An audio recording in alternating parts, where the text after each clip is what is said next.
It's week 8 of my core word program, and this week we are learning the core word finished or all done. This is what it looks like in my sensory classroom. My core word program lasts the whole academic year with 40 different lessons. These can be used on the whiteboard, laptops, iPads, tablets, anything with a web browser. But for the sake of today, I'm gonna use my iPad to show you. So it's week 8, finish. All done. Each week is made up of 9 different lessons. Now these can be done every day if you want to, or they could be spread across the week. It's however it works for your kids, your timetable, and you. I've tried both work really well. Let's have a look what the 9 sessions look like. First of all is the say it section. Now this is where we learn to communicate it, and it doesn't have to be through speech. It could be through symbols or signing. And I've got a video here of an expert teaching you how to sign it. And there are lots of different symbol languages and sign languages included in the program. So whatever you use in school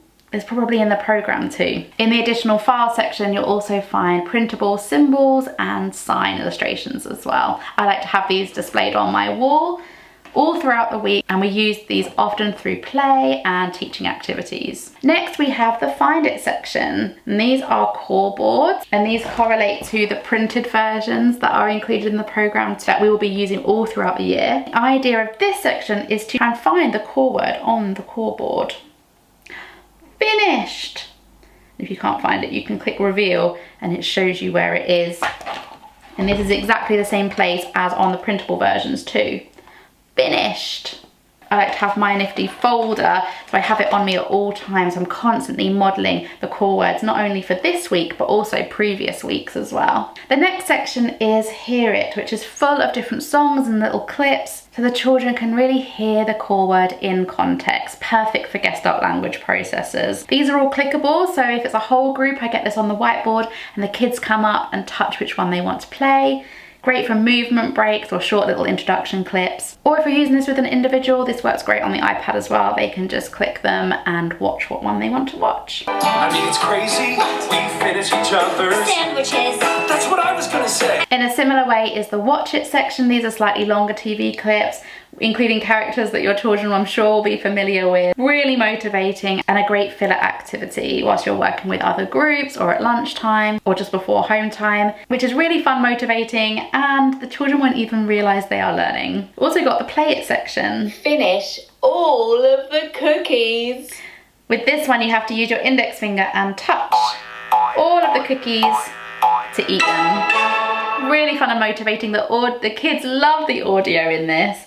Really fun. Finish all of the cookies. Really working on those fine motor skills as well for pointing, for communication, and for writing as well. I like to use this on the whiteboard, and each of the kids come up in turn and try and eat all of the cookies, but it works great on the iPad for individuals as well. Next is the read it section, and we've got some stories here that involve the core word lots in them. If you don't have the books, that's absolutely fine. You can just tap below and it plays somebody reading them for you. But I like to have the actual stories. Please let me finish. And whilst I'm reading, we add lots of sensory and tangible items to every page to really engage the learners and add context to what we're talking about in the story. Whilst the rest of my team are using symbols or signs or modelling AAC, and all the kids have access to the symbols so they can be signing, they can be using them if they hear the core word. And you can read this once in the week if you want to, or you can read this every day. It's totally up to you. Next we have the learn it section, which is full of play ideas. You can download the planning from here, and I've got a video tomorrow coming that shows my actual play sessions. We've also got practice it, which is all of the teaching table ideas, and these are differentiated for all different abilities and have loads of different teaching table ideas with printable planning and resources as well. And we've got the write it section. This is an interactive session, so I put it on my whiteboard on the iPads, and the kids love mark making and writing on this. But I also have printable versions of the worksheets as well, and I kind of do a bit of both. Kids like the interactive version and they like mark making on this. I think there's skill learned in both of these, so I highly recommend doing both. And that's week 8. If you think your kids would love to learn language and literacy in this way and you haven't started the program already, it's never too late to start. And week 1 for the core word want is a free trial, and the link to that is in the description below.